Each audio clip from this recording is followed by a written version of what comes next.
नमस्कार, Mithilanchal news live में आपका स्वागत है। मैं हूं नरेश कुमार। हम इस वक्त फारबिसगंज अनुमंडल क्षेत्र के नरपतगंज प्रखंड के बसमतिया क्षेत्र में है। यहाँ पर हमारे साथ देख रहे हैं कि यहाँ पर एक बसमतिया मध्य विद्यालय और उनके बगल में ये देख रहे हैं बसमतिया उच्च विद्यालय है। यहाँ पर दो विद्यालय है, उसी मैदान में हम इस समय हैं। आप देख सकते हैं, मैं एक बार कैमरामैन को चाहूँगा घुमाते दिखाएं कि वहाँ ये सामने जो दिख रहा है आपको मध्य विद्यालय बसमतिया है और उसी का ये बगल में नवसर्जित उच्च विद्यालय है और इनके बीच में इस विद्यालय के नाम से लगभग 4 एकड़ से अधिक जमीन है, यानी भूमि है। और उस सरकारी भूमि पर आप देख सकते हैं किस तरह से अतिक्रमण किया गया है। हालांकि इस अतिक्रमण किया गया, आप कैमरामैन से चाहेंगे कि एक बार रोटेट कर दिखाएं कि ये विद्यालय की जो भूमि है उसको किस तरह से अतिक्रमण किया गया है। चारों साइड से घुमा के दिखाया जाए। हालांकि इस विद्यालय के जो ये मैदान है एक अच्छे मैदान के रूप में कारगर साबित हो सकते हैं जब प्रशासन और इनके विभाग इसके तरफ नज़र डाले, इन पर कुछ कार्रवाई करे तो। हालांकि यहाँ बिहार में अक्सर देखा जाता है कि शिक्षा की मंदी हो या अन्य कार्यालय हो, वहाँ पर किसी तरह की प्रशासन की नज़र नहीं पड़ती है।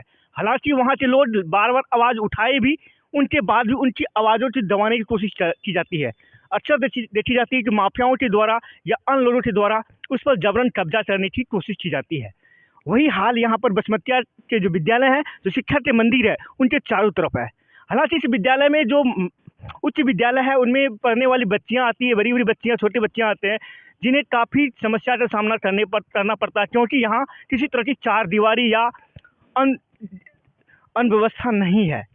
जी, जो यहाँ पर व्यवस्था, उसी में यहाँ के जो शिक्षक है, यहाँ के जो आसपास के समाज सेवी है, उस पर किसी तरह से विद्यालय चला रहे हैं। कहते हैं सिर्फ विद्यालय चलाई जा रही है, आखिर इसलिए होती है क्योंकि यहाँ सरकार के द्वारा इस पर किसी तरह का ध्यान नहीं दी जाती है। एक बार मैं फिर से चाहूँगा कि इस विद्यालय के जो ग्राउंड है, मैदान है, उसमें आप कैमरा को रोटेट करके दिखाया जाए कि किस तरह से ग्राउंड में गाय बकरी से लेकर अतिक्रमण किया गया है। हालांकि यहाँ के बच्चे यदि जो दोपहर के समय टिफिन होती है या अन्य काज होती है, खेल कूद होती है या कोई कार्यक्रम हो, तो इसमें कैसे किया जाए, बिल्कुल ही समस्या होती है। तो चलते हैं यहाँ पर जो है, यहाँ कुछ समाज से भी यहाँ के युवक हैं, हम उन्हीं से बात करेंगे कि आखिर इस विद्यालय में चार दीवारी नहीं होने के कारण क्या कुछ समस्या होती है और यहाँ के बच्चों जो ये विद्यार्थी मंदिर है, जहाँ से पढ़कर यहाँ के ननिहाल जो है एक अच्छे कार्य करेंगे, जो अच्छी शिक्षा प्राप्त करेंगे, उसे क्या समस्या होती है। सर, क्या नाम है आपका? अमित कुमार गुप्ता है। आखिर ये कौन सी जगह है? ये सर नरपतगंज प्रखंड के अंतर्गत बसमतिया ग्राम पंचायत के खेल के मैदान है। इस मैदान में दो विद्यालय संचालित होती है, एक मध्य विद्यालय बसमतिया, दूसरा उत्क्रमिक उच्च माध्यमिक विद्यालय बसमतिया। क्या ये मैदान जो है, इसकी भूमि विद्यालय के नाम से है या किसी और संस्था के नाम से है? नहीं, ये जहाँ तक हम लोगों की जानकारी है, ये जमीन जो है विद्यालय के नाम से ही है। तो आखिर विद्यालय के नाम से भूमि होने के बावजूद भी आप देख सकते हैं चारों तरफ से अतिक्रमण की गई है। आखिर ऐसा क्यों है? क्या ये विभाग के द्वारा ये अतिक्रमण का मेन कारण है और चार दीवारी भी का निर्माण भी नहीं हो पाता। इसका सबसे बड़ी समस्या है विभाग की उदासीनता। अगर विभाग के द्वारा जो है इस भूमि को जो है अगर अतिक्रमण मुक्त करा दिया जाए, तो यह जो है ना, जो यहाँ का जो विधि व्यवस्था है शिक्षण संबंधी कार्यों का और छात्रों का भविष्य का, वह उज्जवल हो सकता है।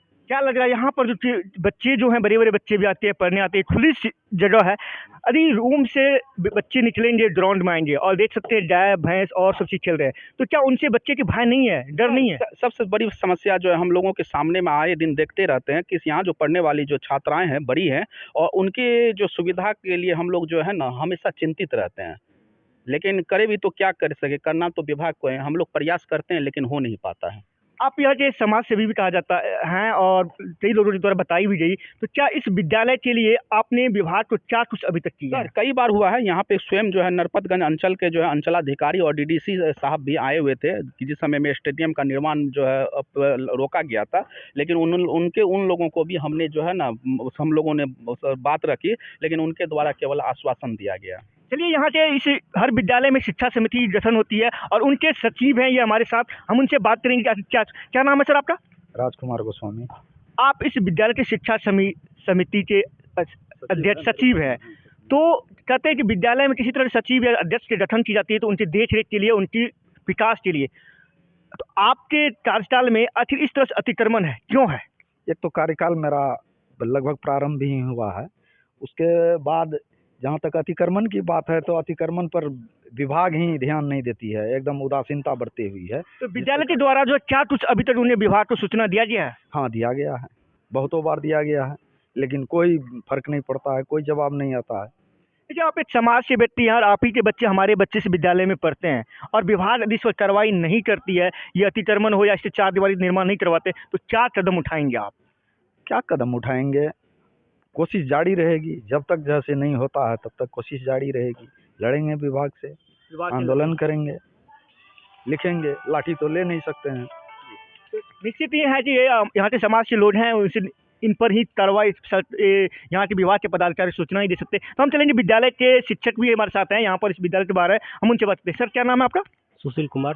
तो विद्यालय के द्वारा अभी तक इस चार दीवारी के लिए क्या कुछ सरकार को, यहाँ के पदाधिकारी को सूचना दिया गया या नहीं? हाँ सर, सूचना दिया गया है, लेकिन विभाग में कई बार लिख के यहाँ सीओ साहब तक को भी दिया गया है, लेकिन ऊपर से जो है मतलब देख रहे हैं किसी भी तरह का कोई जो है आश्वासन नहीं मिला है। तो क्या लग रहा है, चार दीवारी नहीं होने के कारण आप लोगों को यहाँ पढ़ाने में या यहाँ के बच्चे जो है क्या कुछ असुविधा होती है? बहुत सारी कठिनाइयाँ होती है यहाँ पर खुला मैदान है, यहाँ पर गाय भैंस बकरी चरते रहते हैं, जिससे छात्राओं को दिक्कत होती है, आने जाने में कष्ट होता है। ये सारी असुविधाएँ ही हैं। तो क्या कभी यहाँ पर जो है बच्चे के साथ कुछ अप्रिय घटना, जैसे कि खुले मैदान है, शीशा फेंक देती है, तो उससे असामाजिक तत्व, ये सब कोई जानवर यदि उन्हें मारते हैं, ये सब घटना हुई है क्या? नहीं, अभी तक तो नहीं हुई है ऐसा, लेकिन शीशा उसा फेंका हुआ रहता है, कभी पैर कट गया बच्चे का, तो कभी कुछ हो गया, ये सब हुआ है। देखिए, चार दीवारी नहीं होने के कारण हर यहाँ पर विद्यालय में लगातार बच्चों को असुविधा होती है और जो भी होती है। विभाग से मैं चाहूँगा कि इस विद्यालय पर कम से कम नज़र डाले, जहाँ शिक्षा की मंदिर है और पदाधिकारी भी इसी तरह की शिक्षा के मंदिर से पढ़कर आए हैं, फिर वो पदाधिकारी बने हैं, तो उनके ननिहाल उनके भी बच्चे हैं और यहाँ के जो जिस तरह से बच्चे हैं उनके भी उसी तरह के बच्चे हो सकते हैं। तो उन्हीं के तरह ये ननिहाल इसमें पढ़ेंगे, फिर आगे बढ़ेंगे। उन्हें चाहिए कि इस पर ध्यान दिया जाए और एक अच्छे विद्यालय जो होती है, जिस तरह से आदर्श विद्यालय होती है, उस तरह से काम करवाई जाए। जैसे यहाँ पर सब कुछ की व्यवस्था है, भूमि भी है और सब चीज़ें, सिर्फ विभाग की यहाँ पर लापरवाही है, उदासीनता है। थोड़ा सा इस पर ध्यान दिया जाए, अच्छे विद्यालय ये सिद्ध हो सकते हैं और होंगे भी, क्योंकि यहाँ ग्रामीण क्षेत्र के बच्चे जो होते हैं प्रतिभाशाली होती है, सिर्फ उसे उनकी प्रतिभा को निखेरने के लिए सुविधा की आवश्यकता होती है। मैं तो इसीलिए विभाग से मैं आग्रह करूँगा, कम से कम ये जो विद्यालय है इन पर आकर ध्यान दिया जाए और अतिक्रमण मुक्त करवाया जाए। मैं मिथिलांचल न्यूज लाइव के साथ अररिया से नरेश कुमार।